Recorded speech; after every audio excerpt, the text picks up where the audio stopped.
Welcome, everybody, to this week's episode of the Lawcast. Today, Cewsh and I are talking about Money in the Bank 2011. Cewsh, I don't know about you, but this is one of my favorite periods in WWE history for the brief moment that it lasted. What are your memories of this time? It's so funny that you say that because I think a lot of people would too. And it's so funny because the periods that immediately come before and after it are such garbage. They're horrible, which is what made this stand out so much more. Is just this special moment in time. But yeah, absolutely. I still, when we watched the show again for this podcast, it put me right back in that place in a way that if you weren't there at the time, like you probably will never be able to recapture. Like just that moment where you were like, Punk speaking for us. Somebody gets it. WWE's getting us what we want. Yeah, I don't know when it started, but for a while before this show and this period, like WWE was just in a rut. Like you look at the late 2000s, they lost a bunch of their big stars: Undertaker, Shawn Michaels, Triple H, Batista, Edge, Rey Mysterio. They were retired, or they were kind of winding down their careers, and there was just nobody was getting over to take their place. They wanted to make the Nexus guys into huge stars, and that storyline failed. They thought they had their next big thing in The Miz, and after WrestleMania, they kind of pulled the plug on his push. And like we'd literally fallen to the point where the pay-per-view the month before this was headlined by John Cena versus R-Truth. And for the record, that's probably another podcast we should do one day. That is one of the worst shows in wrestling history. So this is one of the best shows. That was one of the worst 1 month apart. Yeah. I mean, this just felt like they finally realized they had a problem, and just very reluctantly they were like, okay, let's go with Punk. And the important thing is, like, this wasn't out of nowhere. This wasn't even the first time they had tried to do Punk Cena. If you remember, the new Nexus was formed specifically. It was formed specifically for Punk to feud with Cena. Like that famous thing where Mason Ryan comes out and knocks him down and Punk puts on the armband. Like that was the whole deal. And it went nowhere. Yeah, just then they ended up having a match like a week after that on Raw. Like when they did that, I was like, oh, this is the WrestleMania main event. It's going to be Punk and Cena. Nope. Cena, Miz, Punk, Orton. Yep, which honestly, it was probably the right decision at the time because The Miz was fucking on fire, but no one's ever going to think of it that way. It worked out fine for everybody in the end. It was Cena. If you had done this exact same storyline with Cena and Punk, but had it be at WrestleMania, it would have been awesome, but nothing would have been quite as special as Chicago. Exactly. And that's really the star of this show is not any of the great or interesting matches on it, or even CM Punk. The star is Chicago. And there's maybe never been a crowd like this hot, this rabid, that I've ever seen. Like, I've seen them all. I've seen every city. I've seen every promotion. Man, they were fired up for this. Yeah, this is the kind of heat I feel like you only saw like in the South in the old days when they thought it was real. Exactly. And like they've never managed to successfully cultivate, like, hometowns always give you like a little bit of a pop, but it's so hard to cultivate like somebody being synonymous with a place. Well, also like, 99% of the time they have the hometown guy get beat. Yeah, that's that whole thing. That's sigh. Yeah. So to kind of quickly get through the storylines that led us up to this, Punk won the number one contendership after he beat Rey Mysterio and Alberto Del Rio in a triple threat match on Raw. Right after that match, he announced that his contract was expiring at midnight, the night of Money in the Bank. So his threat is, I'm going to leave with the title. And when that happened, I was like, cool, good storyline. Guess Punk's on his way out. We'll see where he goes from here. But that, makes that match matter. And then the next week was the pipe bomb, and everything got turned on its head. Did you actually see the pipe bomb live?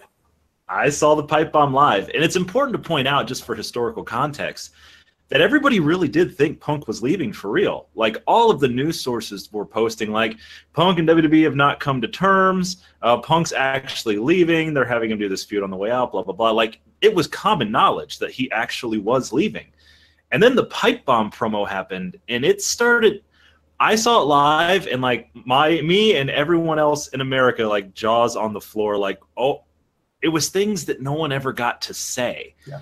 It I was didn't see it live because I went to bed that night because that was a horrible oh. episode of Raw before that happened. Yeah, you actually had to sit through a main event of John Cena versus R-Truth in a tables match to get to the pipe bomb. Yeah, they really made you earn it. But it was so unbelievable, and it wasn't just that it was a great promo, though it was, but it was something that major news outlets were picking up on. And it wasn't because like a wrestler done something bad or crazy. It was just a storyline that reverberated. I was seeing it on Bleacher Report, on Deadspin. I was seeing it like on CNN. They were talking about it. It was crazy. Yeah. And like today, mainstream sports websites cover WWE. It's just, something they do to get clicks. But that was like the first time you saw that breakthrough. Absolutely. I think this was when Grantland started covering wrestling, which I felt like was a big milestone at the time. Absolutely. A lot of us got a lot more publicity than we were used to just by talking about this issue, because suddenly the mainstream appetite for wrestling was all of a sudden peaked. Like, oh, here's the thing. We haven't been interested in 10 years since Austin left, but hey, I'll tune back in for this. Like, it was interesting, and it drew in people just from all over the place who had stopped watching wrestling or hadn't felt represented in years. Yeah, it was a glimmer of hope. Just a glimmer, as it turned out. So in the storyline, Punk was suspended for his comments. The match against Cena was called off, but Cena insisted that he get to defend the title against Punk. He said he was going to leave if the match didn't happen. So after a heated showdown with Vince McMahon, Vince agreed that the match would go on, but that if Cena lost, he was fired. So really loading this one up with everything they've got. What did you think of the addition of that stipulation? I don't think any of us really could take seriously the idea that Cena would be fired. No, he got fired the year before that, and it lasted like a week. Yeah, he came back as Juan Cena the next week on house shows. I do think that if they had gone through with that, at least on a kayfabe level, it would have really added to the storyline rather than him holding the brand new WWE title like 3 weeks later. But I did think that it really represented that WWE was taking this so seriously. And boy, let's give a shout out to the most babyface moment of John Cena's career, where he's like, nah, let me defend my title in this no-win situation because it's the right thing to do. Yeah. Again, Cena, noble but stupid. So stupid. Pretty much, if you had to sum his career up, that would be it. And the finish to the main event, just more of the same. Definitely. So when they announced that, at this point, I was thinking Cena's going to turn heel. Like, they're going to screw Punk, and Cena's going to join up with Vince, and it's going to be awesome. And we didn't get that. But what we got instead was pretty awesome anyway. That would have been really interesting. It's so funny that we're talking about this just 2 weeks after we did One Night Stand, because it's not a dissimilar situation, right? The Smart fans have their hero. John Cena remains a babyface, but he is absolutely counter to what everybody watching wants. And it's a fine line to walk that I think only John Cena's ever managed to walk.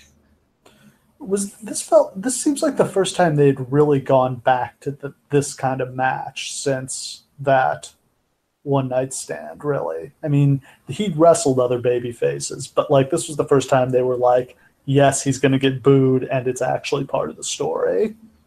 I definitely think so. I mean, they had already started acknowledging it. They'd started like talking about the 50-50 chance and stuff like that. Like, we're past the denial era. Definitely. But I can't wait to get to the main event where I get to talk about John Cena and the job that he does playing heel in this match, which is unbelievable. So the next week, Punk came back. He did the promo to open the show with the bullhorn, which I loved. And then I believe this was the night because they were already kind of there. They were already in the go home to Money in the Bank. This was the night they did the public contract negotiation between Vince and Cena, or Vince and Punk, which was a great segment. And I'd forgotten that Punk had actually agreed to the new contract until Cena came out and punched him. So Cena, again, screwed everything up. but it was because Punk delivered one of the best lines of Punk's career, where he tells John Cena that he and the Red Sox have become what they hate, the New York Yankees. Genius. So, hottest WWE main event in years for this show. Mainstream publicity, a ton of intrigue. They're blurring the lines of reality and kayfabe. Anything could happen. Punk could be leaving. He could be leaving with the title. Punk could be the new champion. Punk could turn heel. Cena could turn heel. Anything was possible. I had a friend who was like lighting me up in texts all week before the show happened, who was absolutely certain that Punk was going to turn heel and join the new corporation. And like, he was so sure, man. And he's not the only person I heard that from. I mean, it's just like you knew something huge was happening here. Right. Like, there was no way it was just going to be Cena wins, lol. I remember thinking at the time that there's no way Punk was actually leaving. Like, if they were actually having the match and with all this publicity, there's no way he's for real going. And I was sure that Cena was going to win somehow. Like, I didn't honestly believe in my heart that there was any way Punk was winning this or that he was leaving. It did seem a little too crazy that they would have him win the title and leave, even for any length of time. It seemed like too far for them to go. It's just not something WWE had ever done. Like, when we talked about One Night Stand, we pointed out that WWE had never really let themselves lose control of any part of their product. And like, they just barely did for ECW, but that was another brand. This would be letting a completely unpredictable person take the most prestigious belt in all of the sport and just do whatever he fucking feels like. Yeah. And turns out it wasn't the best investment they ever made. No, but it was fun. While it lasted. So the show was June 17th, 2011, from the beautiful Allstate Arena, the former Rosemont Horizon in Rosemont, Illinois. Sellout crowd. The show did 195,000 buys, which was up from 165,000 for the previous year, but I remember being disappointed in that number. I thought it was going to be a lot more than that. It does bear saying that it was only 3 weeks. I mean, the build, like, as much publicity as it was getting, it takes longer than that to draw a large audience. It just does. You just have to have enough time and enough marketability to drum into people's heads, buy on this particular day, et cetera, et cetera. Like, you can't build a gigantic buy rate in 3 weeks. It's not possible. No, with the exception of when Lesnar showed up. Yeah, that's a whole other thing, because he was a mainstream name right off the block. Yeah, this was different. So, announcers for the night: heel Michael Cole, Jerry the King Lawler, and Booker T. What the fuck was this? Oh my god. The second heel Michael Cole opened his mouth, like it just took me back to those days, and I was just like, no. They've been doing it for a year at this point. It started over a year before this. It started early 2010. They had already had this WrestleMania is the one where Michael Cole and Jerry Lawler have a Kiss My Foot match, it and goes here on they for are another year after this. Yeah, and here they are on commentary. Now, it must be said that he had watered it down a little bit from this point. That's like the weirdest thing, actually, is like he just like it just flips on and off like a light switch. Yeah, in the same match, he'll be like, "Oh, Bryan with an incredible move, and what a nerd! He's like an ant at your picnic." Blah. Yeah, this was like, okay, so I have two completely polar thoughts on this. One, Michael Cole is an amazing heel, and two, It was disastrously stupid to turn your play-by-play guy heel. But for some reason, Vince had always been obsessed with turning a play-by-play guy heel. He seemed obsessed with turning JR heel. Everyone but him himself as the play-by-play guy. He seemed obsessed with this idea of like the voice of the WWE being a bad guy. If they had just made Michael Cole a manager, they would have made some money off of that. Yeah, that was what I wanted. I'm like, he's the new Bobby Heenan. He had so much heat. The promos with him and Bryan were great. Like, this was fresh and it was different and it was really something. Also, I was sure he was going to turn out to be the anonymous Raw general manager. We all were. That was the only reasonable answer. It was the only thing that made any sense, and somehow that never happened. It was fucking Hornswoggle, man. Yes, sort of. Sort of. I feel like they've retconned that out of existence. Oh my god. This fucking company. We kick off the show with the SmackDown Money in the Bank ladder match. What a lineup. Sin Cara, Wade Barrett, Justin Gabriel, Sheamus, Cody Rhodes, Heath Slater, Daniel Bryan, and Kane. Now, this match was fine, but what I really want to talk about is what was going on with all the guys in this match. Yeah. For the record, only one of these people still wrestles primarily, like, reasonably often on the shows, and that's Sheamus. Everybody else is pretty much gone. Yeah. Yeah. And we'll talk about why right now. Sin Cara. I thought he was the next Rey Mysterio. I think everybody did. You have to understand, from like 2003 to 2010, there are only 3 people in professional wrestling who drew money by themselves. You could demonstrably say that John Cena did, Kenta Kobashi did, towards the later end of the decade, Hiroshi Tanahashi started, but he hadn't really yet, and Mystico did. Those 3 people are the only 3 who drew any goddamn money by themselves during that decade. It was a weird, weird decade. So when they signed him, I had no idea who he was, but I was so fired up because it's something they never had done that, where they're just like, let's just sign the biggest star in Mexico and bring him in and make him one of our guys. Like they hadn't done anything like that. It was a gigantic deal, and they made it feel like it. Like they didn't really do press conferences at the time, and they did one for him in a suit, where they unveiled his new name and his new identity. Like it was brilliant. Yeah, this was Triple H's first act as basically. I don't know if he was officially VP of Talent Relations, but he essentially was. Sin Cara and Karma, and they both completely failed for totally different reasons. But it did foreshadow that things were about to start changing in their approach to talent. And it's so interesting, too, because it taught them a lot of what not to do wrong with other guys. Like, I think all of their success with Nakamura now, a lot of it can be laid to all the failures they had with Mystico and learning their lessons. Like, hey, let's not rush him onto the roster. Hey, let's let him learn the language so we can cut promos first. Hey, let's accommodate him and make sure that he's presented in the best possible way, which they did not do with Sin Cara. Yeah, so they signed him, and he basically debuted on TV a month later. Maybe a month or 6 weeks of video packages, and then he's just out there wrestling on Raw. Doesn't speak English, right? No, speaks 0 English. Ooh, yeah, no English. Hasn't really had time to learn the American or WWE style of wrestling. And they really don't have anyone to put him against who wrestles his style. Yeah, you have to understand the lucha style, despite the fact that everyone and their mom is lucha inspired, it's not the same. All the moves start on the other side of the body. All of the rules about exiting the ring and like actually how you do like tag matches and stuff, it's totally different. And not only is Sin Cara not used to the American style, nobody is used to, when you're a heel in Mexico, primarily your job is to catch people.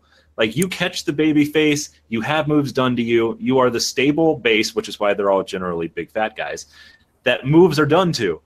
Nobody in WWE has any idea how to sell for his moves at all. Yeah, so they're like, oh, Chavo's Mexican, let's have him wrestle Chavo. Yeah. Exactly. First match, he botched his finisher. Went up to the top rope for that Super C4, fell right off the top rope. And pretty much every match after that, he would have some kind of embarrassing, terrible botch. Yeah, I assume like the yips or something were involved in this, where after a couple of failures, it just became a thing and you can't escape it. But like by this really, point, he was pretty much screwed. They did not set him up for success at all. And he was also kind of a legendary selfish asshole. Yeah. So that didn't help because nobody really wanted to help him.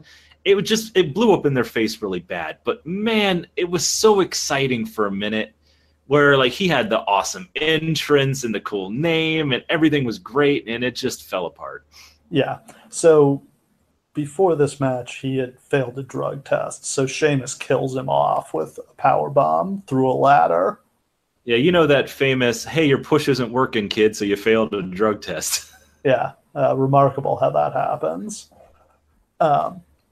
So yeah, rest in peace, Sin Cara. Hey, Sin Cara's still on the roster. He's just 5 inches taller and fatter. Yeah. Strange. That was actually probably his. I mean, I'm surprised they haven't pushed. I know he's not very good, but I'm surprised they haven't pushed him more just because, like, sell masks. Why don't they push any masked wrestlers? I don't get it. Because they don't know how. Oh, Kalisto's so great. I think that in their heart of hearts, they want to push masked wrestlers. They don't know how to push small people. They just don't. Well, they succeeded in pushing one small guy, and that was Daniel Bryan, who, of course, wins this match and gets a massive reaction. And, you know, the thing that stood out to me here was, like, just how, like, lame-looking Daniel Bryan was at this point. Oh, yeah, I wouldn't have pushed him either. Yeah. Like, I think that we all kind of forgot at the time. He just looked like the boy next door, like, clean cut, all shitty. Like, he looked so generic. Yeah, he didn't have any of the stuff that really got him over yet, other than, you know, the great wrestling ability. But yeah, he's coming out in his robe with his plain tights and boots, his, you know, buzz cut, clean shaven. His gimmick is he's the world's toughest vegan. Yeah, he had to abandon everything that made him the American Dragon in order to get over as Daniel Bryan. It's basically the truth. Yeah. You compare this Daniel Bryan to the one who beat Cena for the title at SummerSlam a couple years after this, and there's almost nothing that remains from this gimmick. Exactly. Also in the match, Fake News Barrett. Oh, boy. He looks so much worse without his beard. He really needed the beard to be a star. Can I just say, like, if NXT had existed when Wade Barrett was coming up, I genuinely think Wade Barrett would have been a gigantic star. Like, he just had the size and the look and the backstory and the promo skills. He had everything. But after Nexus died, like, he had nowhere to go, and he wasn't ready to be pushed, so he just kind of floated until he died. I think he also got screwed over by the fact that they always want to push British guys as, you know, snobby royalty. And even when, like, Wade Barrett is a bare-knuckle street fighter. It's the same thing with Regal. Like, Regal pulled off the aristocrat gimmick, but he's actually, like, this nasty, hard guy from Blackpool. He's not an aristocrat. But they're just like, right. Oh, British guy, must be a king. Which is so annoying, because the only guy who's ever gotten over as a king in this company is from Memphis. Yeah, well, and Booker. And Booker, yeah. But, like, you can do it if it's such like, against type, like, when Regal pulled it off, it was because he was a nasty piece of shit who pretended to be all royalty and kingly. And that was fine, but that Barrett wasn't able to pull that crap off. So in this match, we have 3 members of the former Nexus and also the former Core. What are your favorite moments from the Core's run? Well, there's that one. Ezekiel Jackson slammed the Big Show. That was cool. Yeah, sure. Was he still? Oh no, I guess the Core wasn't around anymore. He's the Intercontinental Champion, and he's not on the show here. Ezekiel Jackson with his finishing move of 10 body slams in a row. Yeah, so I mean, I always saw potential in Heath Slater. I think he would have been the perfect television champion if they had that title. You know, this run he got in the last year has been fun, but I think he could have been a good mid-card heel if they had actually used him a little bit more. Definitely. Everybody in the Nexus had potential. It's just, if there had been anybody to put any of them over or any veterans around for them to work with, it could have been something. But at this point in WWE, it's like 90% dudes who have been there 2 years or less. Like, it's the blind leading the blind in half of these matches. Darewolf, Justin Gabriel. I will never say the words Darewolf out loud, except for that one. That's the only one you get. Great 450 splash. Oh my god, that's all he was. A 450 splash with some emo hair. Good for you, buddy. Masked Cody Rhodes. God, what a great gimmick. And poor Cody Rhodes. This is in the midst of one of his 35 weird gimmick alterations on the same gimmick. I always said his curses, he was so good, they wouldn't bother to come up with anything good for him because they just knew he could pull off things that were terrible. Like, for a while, his gimmick was that he had a mustache. That was it. Yeah. Here's the fantastic thing, right? Most people, when one bad gimmick is over, they'll, like, take him off TV, they'll re-debut him, repackage him. Cody Rhodes goes through 6 different gimmicks that with no repackaging. They just bleed into each other like, hey, he's super handsome. Hey, he got his face broken. Hey, he's insane now. Hey, he's sane now, but he's still a little bit crazy. And his music changes a little bit every time so that by the end it just sounds ridiculous. But it's always got that one glorious bass. Whoa. My one complaint about him here, he comes out in trunks with no knee pads and no wrist tape. He looks like a man in his underwear. He really does. There's just something about it that just seems like he's in like... You have to have something on your wrists, and you have to have something on your knees. It's just how it goes. He's the opposite of Ahmed Johnson. And you should wear boots, too, because otherwise you're going to destroy your ankles. Agreed. Who else is in this match? Sheamus. I have nothing to say about Sheamus. At the time, I was so hopeful that Sheamus was going to get over as like this badass babyface champion dude. It was great when they turned him face against Mark Henry right after this. Yeah. Like, then honestly, I don't remember what happened.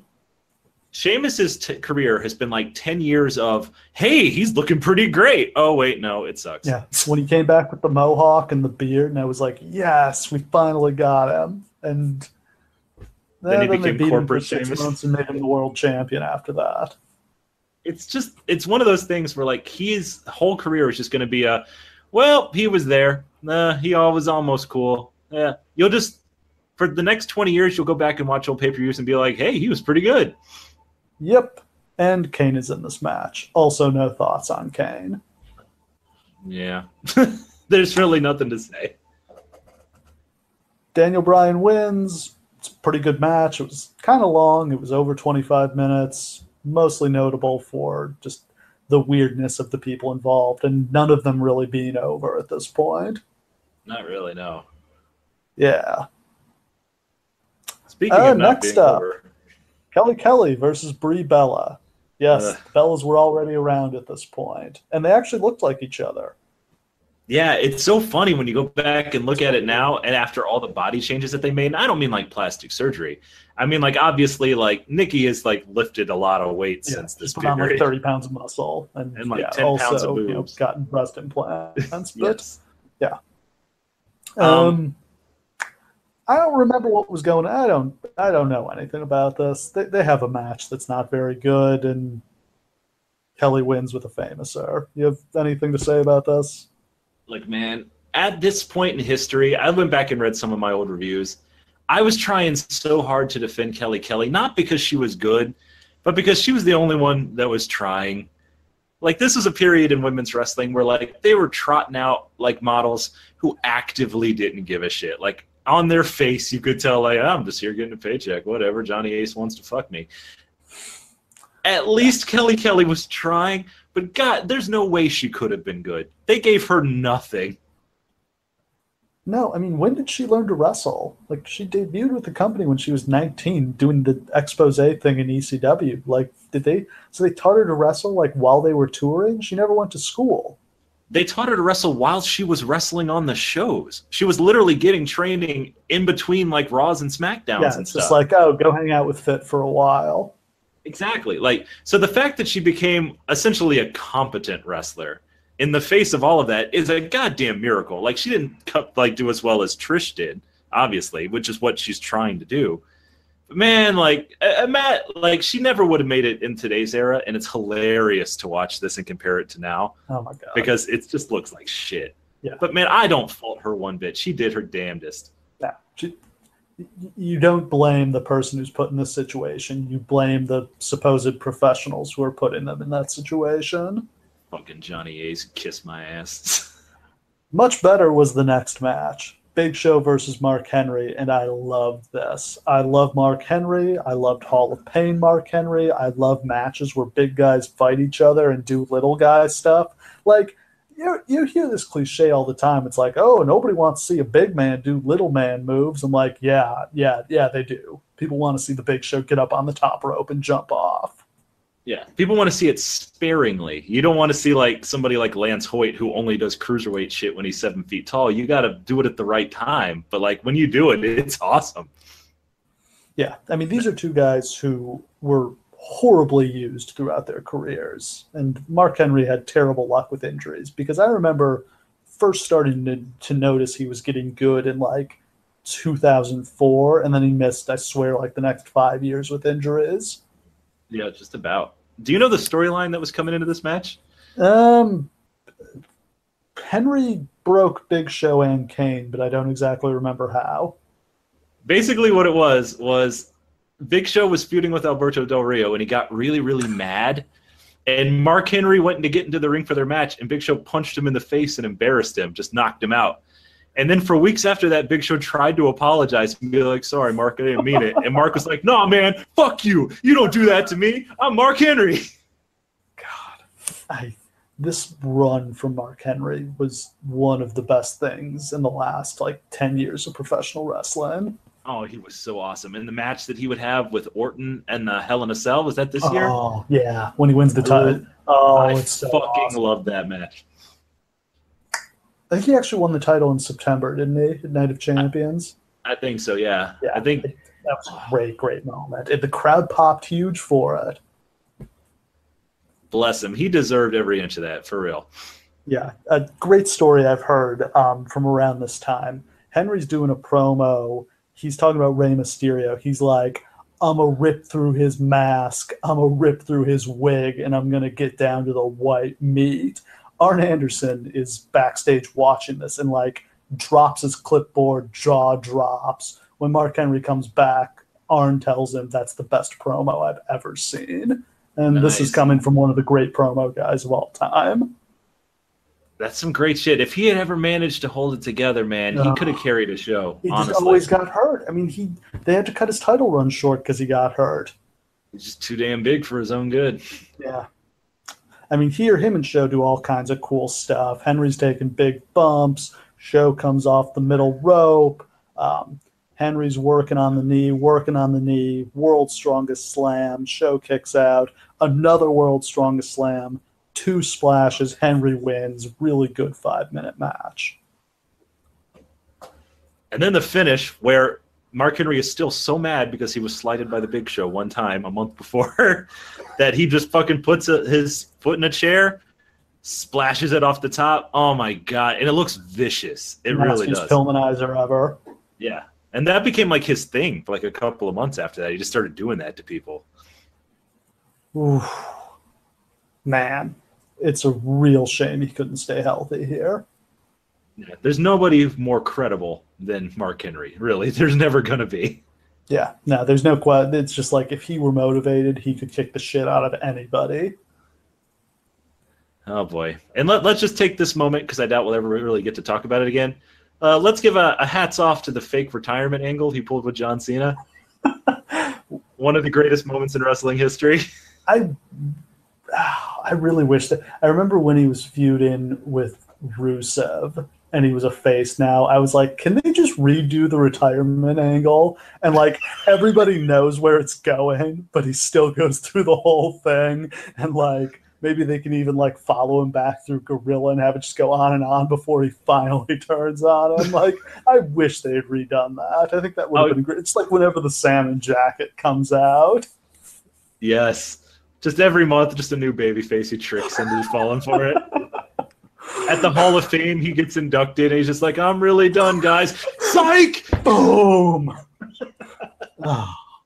Yeah, that was one of the best angles ever. And it's another, but it's another case of he got hurt right after that. Yep. Next up, Raw Money in the Bank ladder match. We've got Alberto Del Rio, Kofi Kingston, Jack Swagger, Evan Bourne, R-Truth, Alex Riley, The Miz, and Rey Mysterio. What are your thoughts on Little Jimmy R-Truth? To those of you who have started watching wrestling since this pay-per-view happened, in R-Truth's 20-year wrestling career, he has had a total of 6 months where he was cool. Yeah. This is one of the 3 months. He just, out of nowhere one day, he starts talking to Little Jimmy, a figment of his imagination. I don't know where this gets started exactly, but basically R-Truth just starts losing his fucking mind.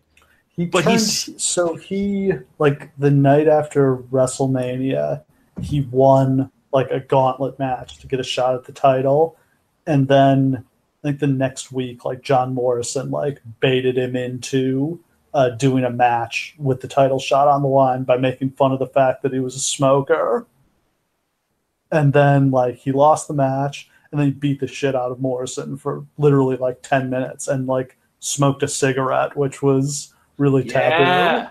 Yeah. Oh my god, that was one of the best beatdowns I've ever seen. It just went on and on and on.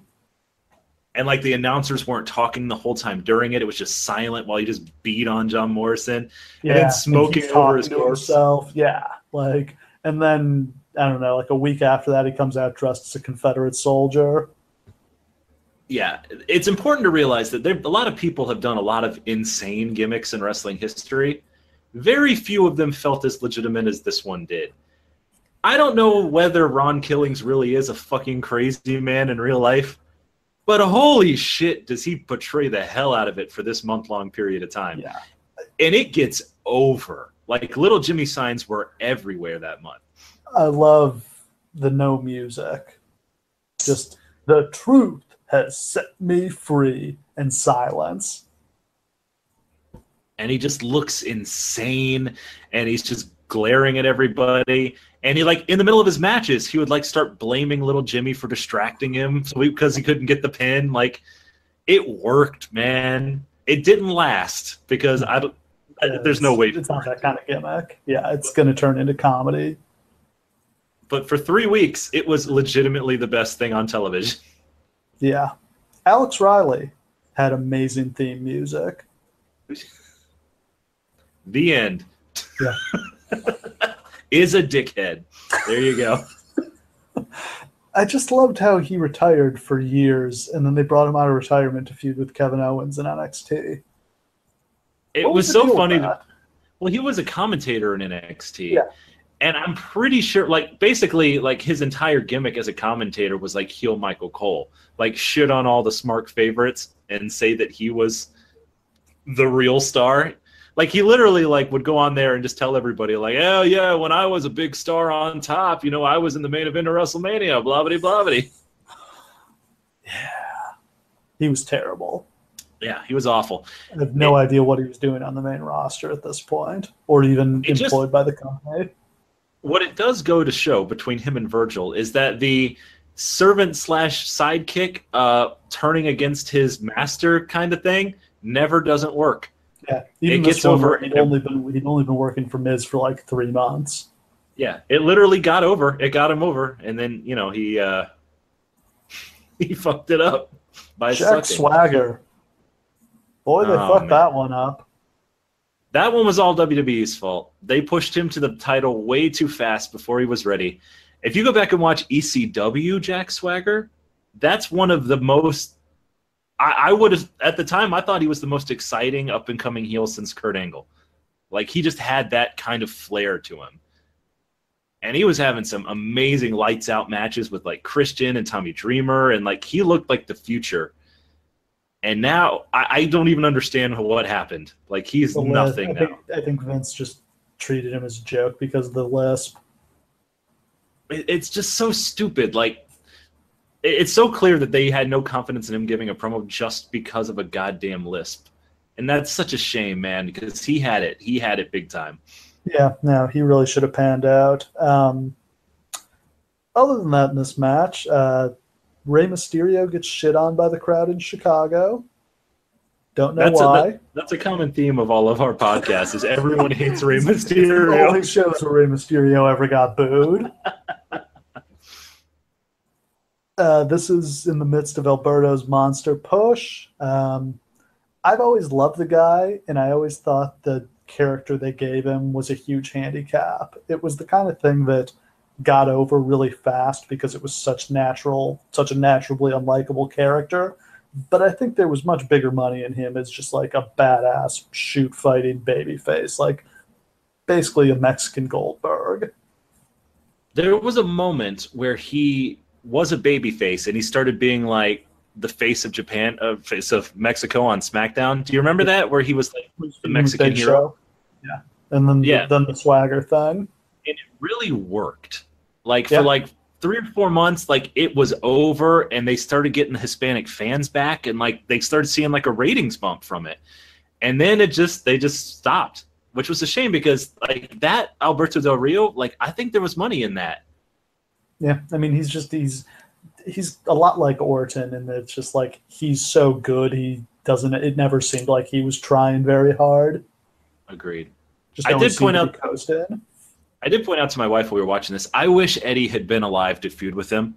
Oh, that would have been amazing. The disparity between those two characters and like sort of Eddie representing the working class and Alberto there's size difference too. It would have been, but Eddie can brawl and Alberto's athletic. Like, imagine those matches. That is like the Ric Flair, Ricky Steamboat of Mexican workers in America. Like that could have been amazing. Yeah, that would have been. The only other thing I thought was notable in this match is for some reason they had Miz like hurt his knee and get carted off, and then do like the Willis Reed comeback spot and get cheered. That is like the fastest I've ever seen anybody run on one leg. Like he is hustling on that one leg. I don't know if they were experimenting with turning him face or something like that. Like I don't know if they never be a face. No, it was a horrible face. It's so funny. Like of all the people on this entire show, literally from start to finish, the only 2 people who are better off now than they were on this show are Miz and Cena. Yeah, that's about right. Like somehow only Miz has stood the test of time of all of these people. Yeah, careers don't last long in pro wrestling is the lesson we learn here. Yeah, but somehow Miz has just been there this whole time. And like, honestly, he's a future Hall of Famer for me. Like as far as I'm concerned, because he's just always been there being great. He's not any longer having the best run of his career because I don't think he's been nearly as good since they moved into Raw and kind of stuck him in this never-ending feud with Dean Ambrose. But like the last year was the best year of his career. Absolutely. Like he's a genius at getting heat. He'll maybe go down in history as the last man capable of getting heat as a heel in WWE. So this one ends when Rey and Del Rio are fighting on the ladder. Rey's mask comes off. Alberto pushes Rey's ladder over, but it accidentally knocks over Alberto's ladder too, which is a clear botch. You can see he's super pissed. And he just like has to climb back up the ladder sheepishly and grab the briefcase and win.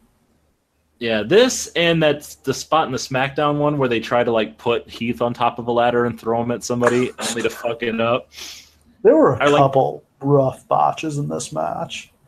Yeah, it's just this match was not anywhere nearly as successful as the SmackDown one. It was fine, but if you were ranking all of the Money in the Bank matches, this would be in the bottom half. The one really awesome spot in this match was Evan Bourne's airborne off the giant ladder from Holy the ring. I loved Evan Bourne. I wish he got fired for drugs, right? Synthetic weed. He didn't actually get fired for that. He just got put into purgatory for it. Yeah. Like he was literally on the roster until like his contract expired, then they got rid of him. Yeah. Next up, World Heavyweight Championship. Randy Orton defending against Christian. I loved this storyline. I loved these matches. I loved this match. But first to start, because again, we'll probably never talk about it again, Christian winning the World Heavyweight title at Extreme Rules this year was one of my favorite wrestling moments ever. It's kind of funny, too, because nobody ever talks about how it really only happened because Edge retired, right? Totally. Edge retired. Maybe they would have done an Edge Christian feud at some point. Like, they might have done something like this with Edge and Christian. Yeah, but really it was a consolation prize. It was Edge had to retire. Christian is getting all the support from Edge. It was very similar to how Ray won the title after Eddie died. It was very similar to that. So it felt cheapened a little bit, but it was still very cool. Yeah. Just loved the reaction and the very genuine emotion from him. He's just one of the guys who worked really, really hard, bet on himself and left the company and actually had it work out for him in the end. So he's the only one who made TNA work for them. So good for him, man. Yeah. And then he lost the title 2 days later. Yep. And I kind of like what they did with that. It was part of an elaborate heel turn, right? Like, he finally gets his moment. He finally escapes Edge's shadow, becomes a world champion. Orton takes it back from him, and then they proceed to just have Orton accidentally, screw him out of title shots again and again and again. Over and over. Not on purpose. Orton, stumbles and hits the ref, so he gets disqualified, so Christian gets screwed out. Or, in a tag match, somebody else wins while Christian's out of the ring, so they get the title shot. And it just drives him insane. Yeah, just slowly breaks bad. And they did it over the course of a couple months. He's full heel by this point, although the Chicago crowd is 80% behind him. So this is another show where we've got a title can change hands by disqualification stipulation. No idea why Teddy Long agreed to this nonsense. It literally was Christian got his lawyers, they asked for this, and Teddy was like, yeah, all right. Gotta do it, I guess. Holla holla. It's on paper. I mean, I guess I gotta sign it. Yeah. It sets up a really awesome finish, but yeah, it's totally stupid, nonsensical. Yeah. And then the match that they have is so good. These guys had amazing they worked chemistry. So well. They worked, yeah. Christian was probably Orton's best opponent. I mean, we talked just last week about how Randy Orton, didn't have a lot of great matches in his career, but I would say almost all of them were against Christian. Yeah, he had a few great ones with Cena, a few great ones with Christian, and one good one with Foley, and yeah, that's his career. What's the deal with Randy Orton's beard? Does he intentionally try to grow a terrible beard, or can he just not do it? I think this was during the very brief time that kind of mutton chops were a thing. Oh, he looks so sketchy. It's very weird. My wife assured me that it was super sexy, so I'm just going to kind of go with her on that one. But it is Randy Orton. Everything about Randy Orton is super sexy. You're not wrong. I mean, it's hard to argue with. Uncomfortably good looking. Yes, too good looking to be a babyface, really. Is that's the other thing. We touched on that. He's such a great heel. Stop pretending like he's cheerable. He's not. Yeah, it's the same thing as Roman Reigns. Why should we like this guy? They should just give him a hot woman valet, too, so we can hate him more. Yeah, fuck this guy. He has everything, and I have nothing. Fuck that guy. They have a really great match. Christian keeps baiting Orton, and then he spits in his face. Oh, disgusting. He doesn't just spit in his face. He spits in his mouth, man. Yeah. He spits directly into his mouth. Ugh. It's actually funny because Randy Orton was always the spits on people guy. Yeah. It's also funny because I've heard Vince has a huge thing about spitting, and that's part of what got Daniel Bryan fired when they did the Nexus debut, was that he spat on Sam Roberts. Yeah, not that he almost choked Justin Roberts to death, but no, it was the spit. Yeah. Spits in his mouth. Orton just loses his shit, beats up Christian, and then thinks about it, and goes, yeah, I'm going to do it, and kicks him right in the nuts. And let the record show that the whole match, the crowd is fine with Orton. It's whatever. The second he loses his shit, they are 100% pro Orton. They love it. That is the only likable Randy Orton. Why didn't they spend more time in his career pursuing that? Every once in a while, they'd be like, hey, Randy Orton has an anger problem. He just beats the shit out of people. And people loved it. Yeah, and then they'd cut his balls off. It's Yeah. every time he started to get it, it's one of those things where it almost felt like they had to be like trying to keep him down. Like they screwed him up so many times. I know with all the concerns about concussions is why they stopped, but they never should have taken the punt away from him. Oh, the punt was so great, especially as something that he only did occasionally. Yeah, it was such a heat magnet. It was it was a powerful thing. Like people believed it. When him punting Vince still What stands a out to me moment. as, yeah, just like one of the all time like oh my god moments. And that was this. And that was Even though this. we'd seen 100 people beat up Vince, that just felt different. Well, also, like the best part of it was like Vince told him, like, "You really hit me in the head. That's how we're doing this." And like the slow motion of it, like connecting, and Vince's old head like shuddering. Really dangerous. It is, but amazing. Yeah. So Christian wins the title. Orton continues to beat him up, murders him with 2 RKOs on the announce table, and the crowd is 100% behind Orton. And they boo Christian as he's helped out with the title.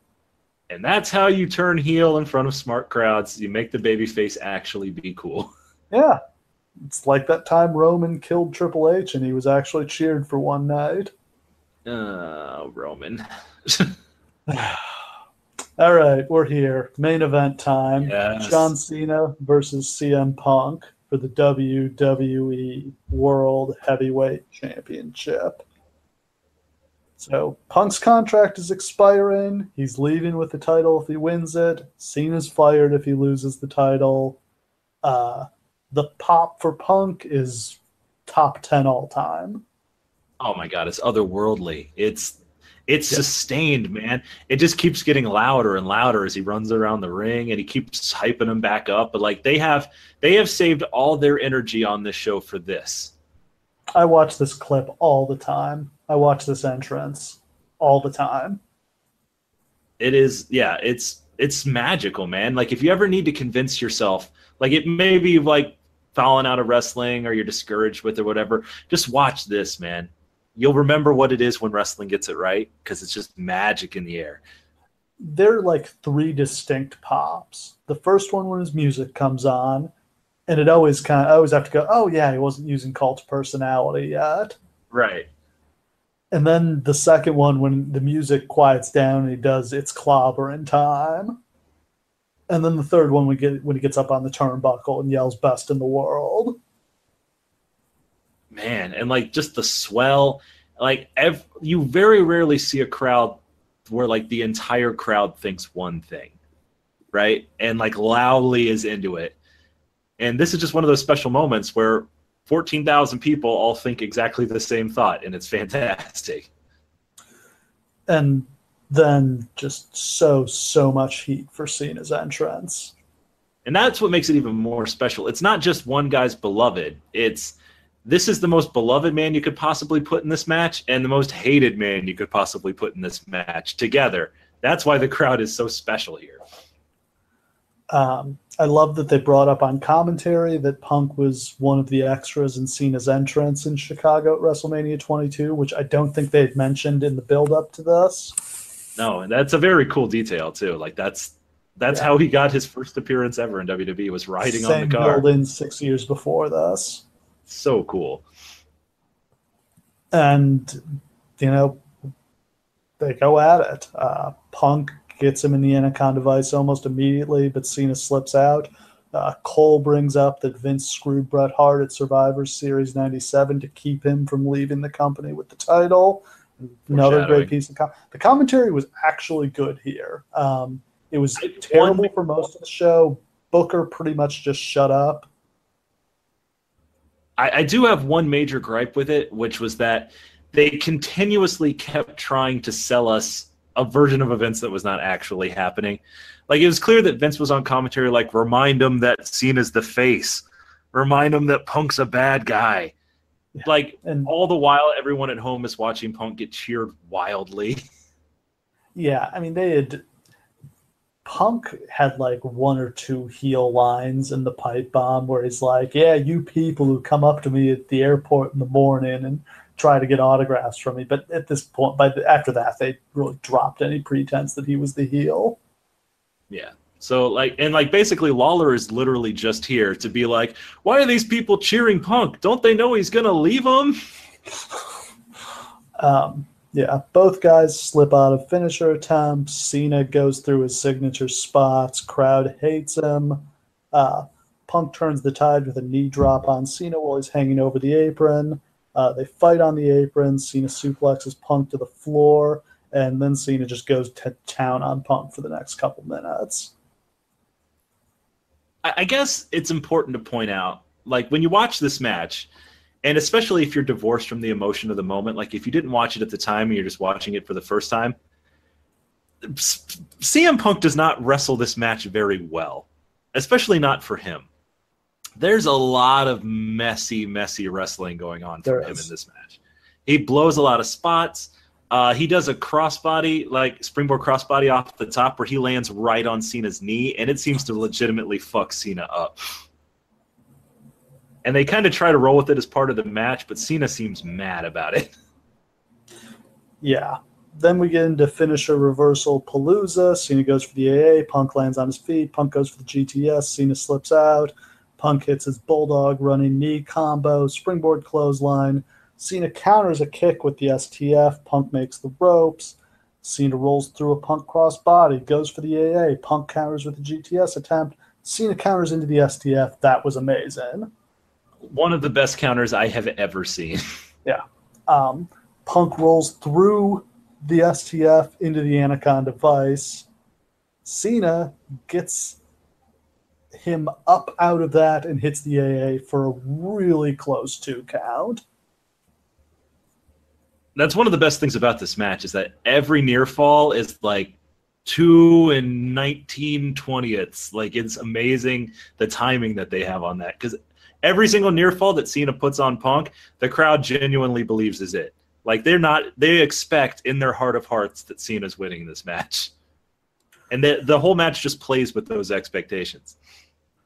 Cena goes for his leg drop thingy. Punk counters with a really bad power bomb.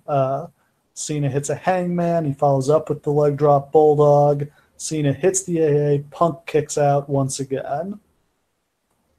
Cena goes for the super AA. Punk counters with a Frankensteiner. That was awesome. That was awesome. That's one of those things that you never really saw Punk do. This whole match, like Punk's really trying to do like AJ Styles' moveset, like just a bunch of flips out of stuff and weird counters, and like it's like CM Punk, you are not that athletic. No, he hadn't started doing the flying elbow yet, but like every time he did that, I just cringed because you could tell he was landing wrong. Yeah, exactly. Punk hits the GTS, but it knocks Cena out of the ring. At this point, Vince and Johnny Ace come down the aisle. Punk is momentarily distracted by this and gets locked in the STF. Vince tries to call for the bell, but Cena breaks the hold and punches at Johnny Ace. I'm sure he's been waiting to do that for years. This is the most John Cena moment in the history of John Cena's career. John Cena embodies the very concept of honor and courage and doing the right thing and being a good guy. So, of course, he'd be like, I don't want to lose this the wrong way. I hate Punk, but I'm going to beat him like a man. You can't do this. I won't be part of a screw job, because he's the opposite of Shawn Michaels, right? Yeah. And then he gets back in the ring and eats a GTS. Yep. 1, 2, 3, Punk wins. Pandemonium. One of the greatest matches in WWE history. I think it might be one of the 2 or 3 best main event matches in WWE history, maybe that I've ever seen. Like, it's not just about the match itself, what goes on in the ring. It's just the feeling that's in the air. The crowd buys every near fall. Every time Punk almost gets it, like you can hear them like increasing to a fever pitch and then coming back down. Every time Cena goes, they play with all of Cena's signature spots. The 5-knuckle shuffle, which leads into the AA that he's beaten a million people with. They play with like the second AA always gets them, or the super AA. That's how he beats all the big guys. Like they play with every like thing that you're so accustomed to seeing from John Cena main event matches. Like this is how he beats people, but this time it doesn't work. Well, then he'll do this. Oh, that didn't work either. They do such a brilliant job, and John Cena especially does like maybe the greatest job of his entire career of getting across how desperate he's feeling and how out of place he is, and like this crowd gets to him. Yeah, I mean, 10 out of 10 action, 10 out of 10 storyline, 10 out of 10 heat. Hard to get better than that. When you watch this match, look for the part where John Cena does an AA and CM Punk kicks out, and he literally goes over to the corner and does like a little punch thing, like he's trying to remember the game plan and stay focused because he's rattled. John Cena's never done that in any other match in his career. It's subtle shit like that that make a match go from great to special, and that's what this is. So crowd is going wild. Vince is in shock. Vince goes to the announce table and gets on a headset. This was really, really good. I loved this. Great touch. He says to cut Punk's music, get Del Rio out there to cash in the money in the bank. Del Rio runs down. Punk just kicks him in the head and GTFOs. And that's another one of those great moments where like, oh my God, this is how they're going to get the title off of him. Yeah. You can feel the crowd be like, oh shit. Oh, we didn't even think about that. That was the other thing I had thought of, was they might do the Seth Rollins WrestleMania 31 thing. And then not only do they don't, Punk completely fucks him over. Vince is completely out of options, looks on in shock as Punk escapes. And that moment where he gets over the barricade, blows and like the it finally settles in your brain, like, oh shit, like he's gone. There's nothing else that can happen. He did it. He's gone. And the camera kind of follows him to the extent that it can as he goes up through the crowd. He's got like one security guy with him, so it looks pretty much legit. And for a shoot, he ran out to a car waiting for him in front of the arena, and the car drove him home. And then he posted what may be the most legendary Instagram photo in WWE history, a picture of him with the WWE title in his refrigerator. So for the show overall, thought it was pretty excellent. I mean, the main event was awesome, and didn't really have a problem with anything else on the card. Really enjoyed Show and Mark Henry, and the Money in the Bank matches were fun. I mean, it's an unforgettable show. But maybe the most important thing about it is, like, this is the moment where Smarks realize their power.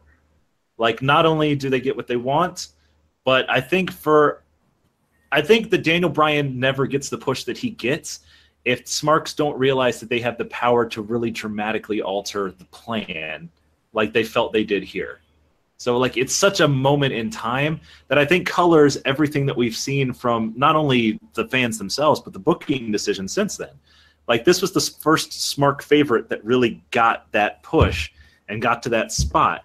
And even though WWE wasn't really ready to go for it then, like, this proved it was possible, so that your Bryans and your Zigglers and your Ryders and all of these other guys who came after got the opportunity that they probably wouldn't have if this hadn't worked.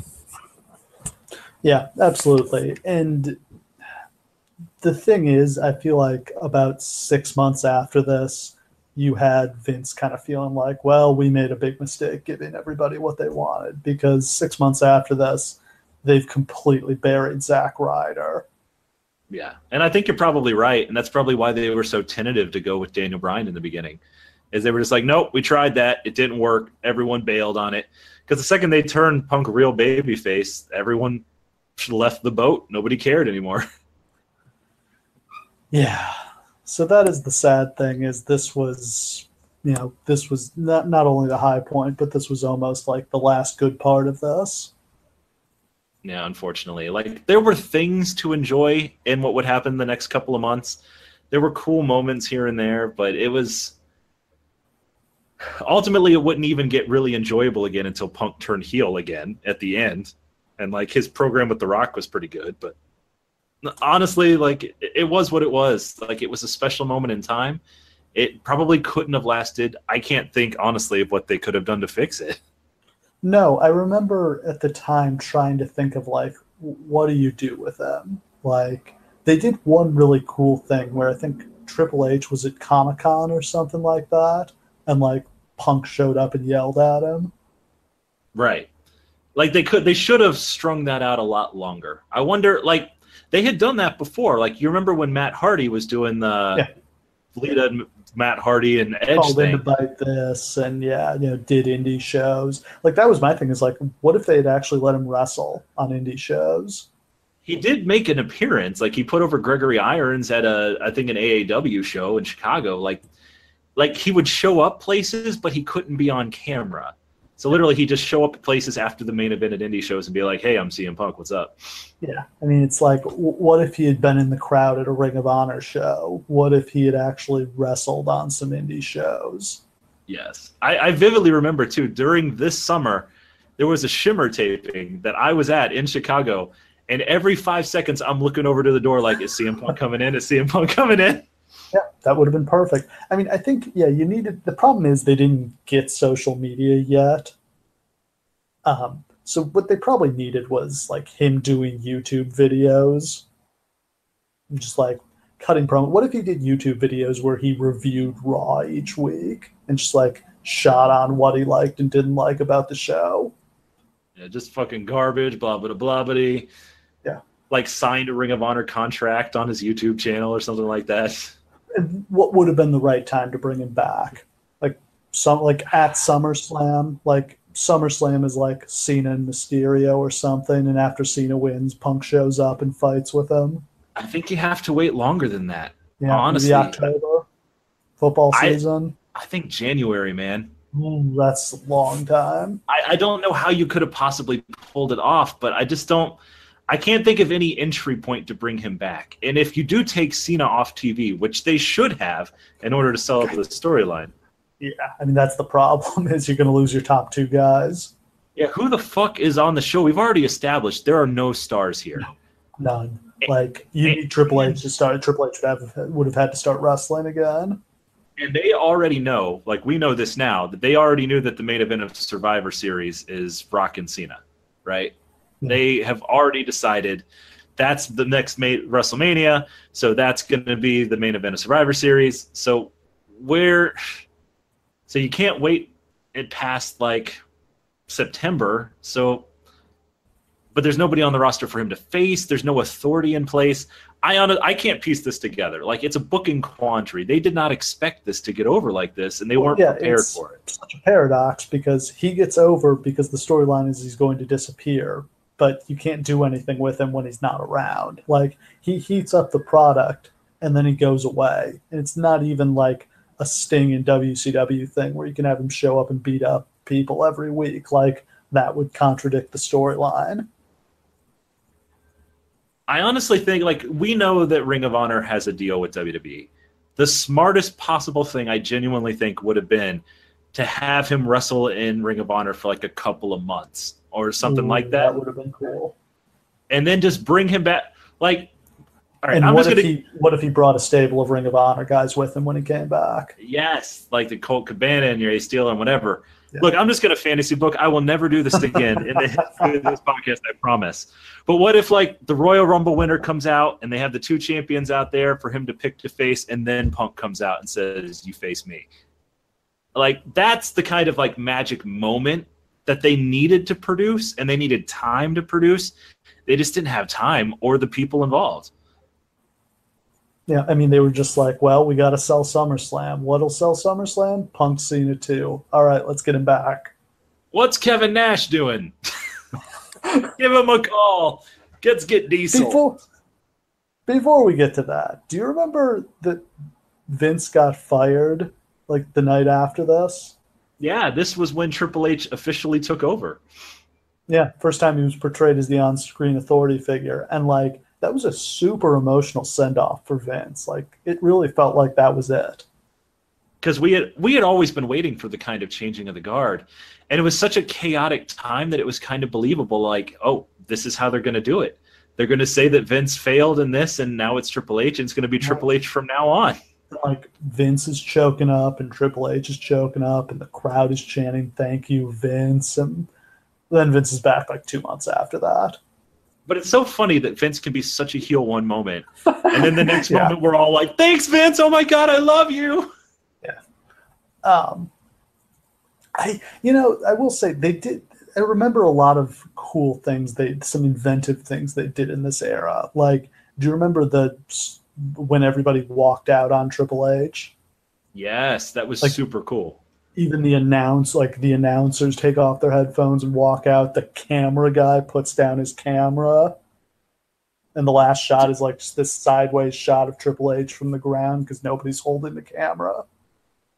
That was genius. It's a shame it didn't really lead to anywhere And that it should have then gone. the next week, like Raw starts, and like it's just Triple H. There's no announcers, and it's like there's Triple H, Cena, Sheamus, and Punk are the only guys who are still around. So he has Punk do commentary. He officiates, But only if you can wear the jacket. yes. And like Cena wrestles Sheamus for a while with Triple H as the referee, and then like Vince comes out and is like, "Well, you fucked this up, didn't you?" It's like, yeah, he did. Which is funny Vince puts Johnny Ace in charge. Oh, the people power era. Yeah, that's a thing. That's a thing that happened. The other one I loved, Hell in a Cell, where Miz and R-Truth like sneak into the cage with baseball bats, and they pound on Cena and Del Rio and Punk, and then like Triple H is like trying to rip the cage open, like he's got guys running out ripping on the cage. He's like, raise the cage, raise the cage. And when they finally get the cage up, like Cena and Miz just like Miz and Truth just like drop to their knees, hands on their head, and surrender. But then Triple H attacks them while they're handcuffed. It was such an amazing moment for a feud that really should have gone a lot further than it did. And I know it was writing the shows at this point, and like, did they end up getting fired or something? Like, what happened? They were doing good TV for a while. I have no idea. Like, there was a lot. They were doing a lot of interesting things without a lot of pieces to use. You know what I mean? Like, they didn't have a lot of over people to work with, so they were really heating a lot of people up really well. Yeah. I don't know who was in charge of this, but they were doing a great job. Yeah, it was just like they were really trying, which a lot of the times with WWE, you don't feel like they're really trying. A lot of times it just feels like they're kind of coasting. We'll just get through this, and then we'll get to WrestleMania season, and we'll heat things up. But yeah, for a couple months here, it seemed like they were really going balls out. So let me ask you a question.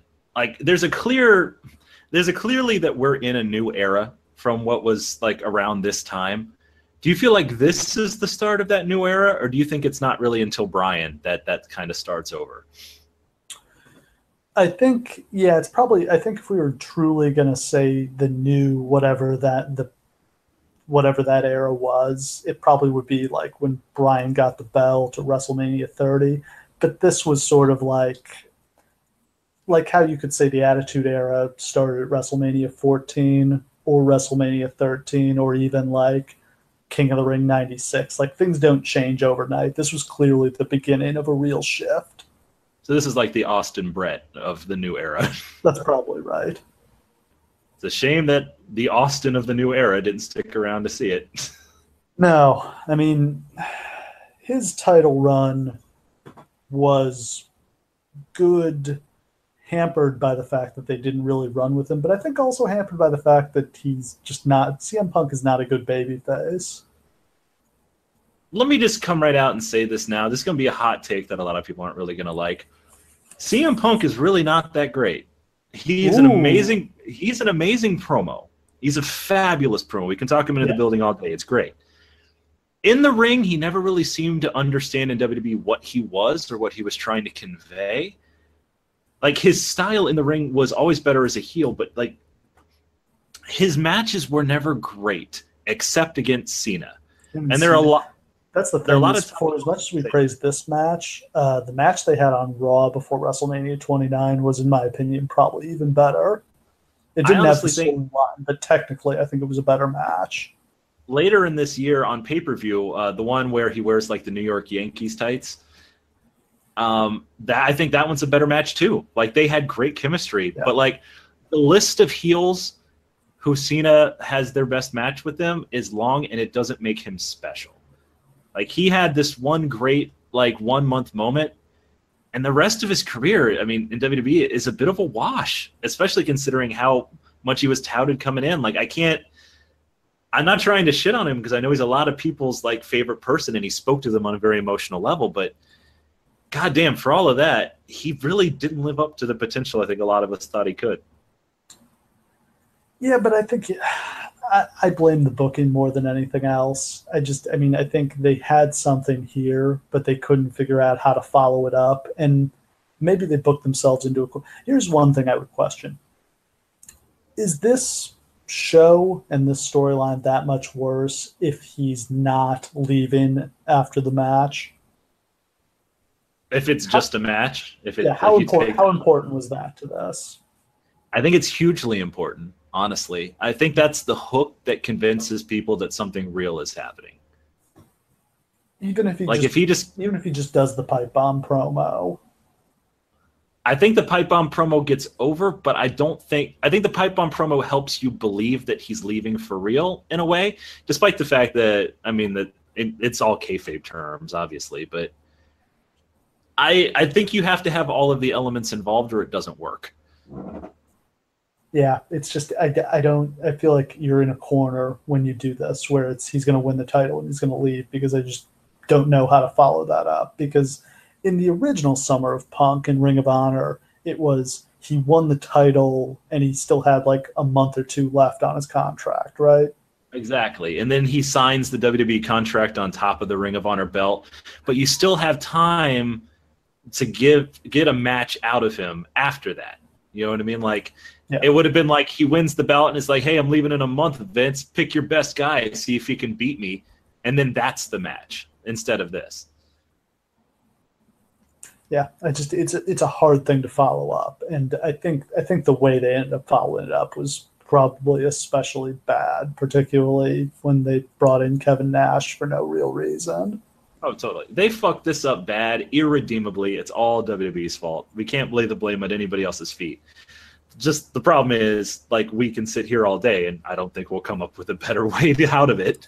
No, it's just a hard thing to come up with. And I feel like they also had a decent storyline idea with the Nash stuff, that there was some conspiracy against Triple H and somebody was trying to take over the company, but they never pay that off. Like, they never reveal what was going on and like who was pulling the strings. Like, was it Vince? Was it Johnny Ace? They just drop it.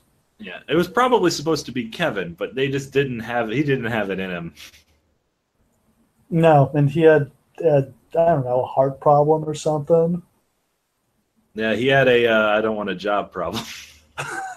I mean, he did. He had that match against Triple H. Yeah, well, he'll job to Trips. Sledgehammer on a pole match. I just distinctly remember at the end of SummerSlam where Kevin Nash powerbombed CM Punk, and I just had this very vivid feeling like, you know what? It's over.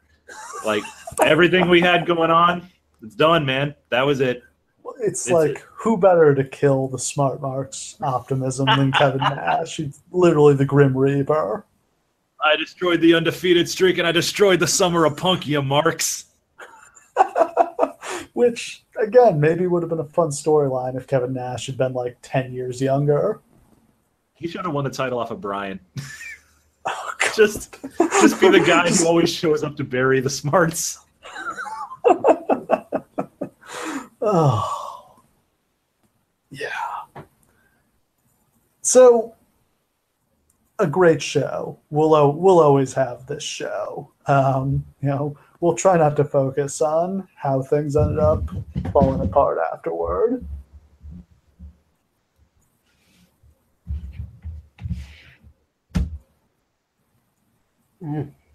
But that's the thing with wrestling, though, is I've always felt like wrestling shows and wrestling as a whole, it's like an album where you're really just looking for a couple really great singles, one or two or three, and then the rest of it's just going to be there.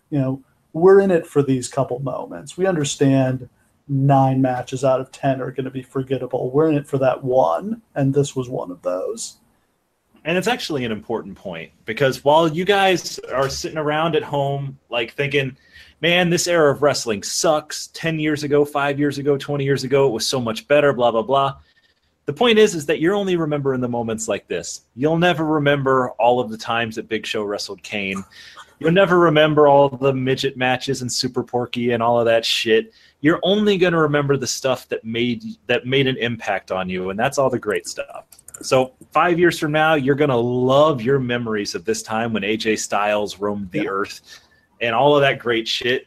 You just got to wait, man, because just like this match, the legendary moments remain no matter what happens.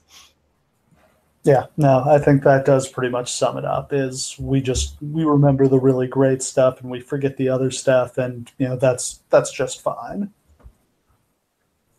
Actually, I take it back. I'll never forget Super Porky. Super Porky forever!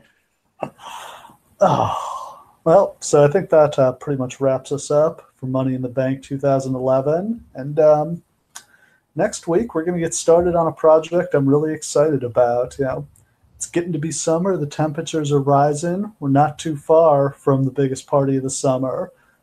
So we are going to start our SummerSlam anthology next week with SummerSlam 1988. And we are just going to cover SummerSlams every week up until SummerSlam itself on August 20th. So next week, SummerSlam 88. What do the fans have to look forward to? Oh my God. We're going to see the Mega Powers face the Mega Bucks, which is the lead into one of the greatest storylines in WWE history with the Mega Powers exploding. I cannot freaking wait to talk about that. That's one of my favorite storylines of all time. We're going to see Jake Roberts. Let's not talk about who he faces. We're going to see Demolition, and I'm finally going to get to see what was supposed to be so cool about those guys facing the Hart Foundation. Ultimate Warrior on the rise. Warrior and Honky Tonk Man is so great. One of the best 20-second matches in wrestling history. That's all the Warrior was good for. We're going to see Rick Rude. We're going to see Bad News Brown. We're going to see the British Bulldogs. Oh, my God. This is like the most WWF in the 80s thing you can possibly imagine. It's fantastic. And we're going to see a bunch of speculation about Ric Flair. Yeah, plus all sorts of other SummerSlam traditions. Really weird, terrible announce teams. Random tag matches.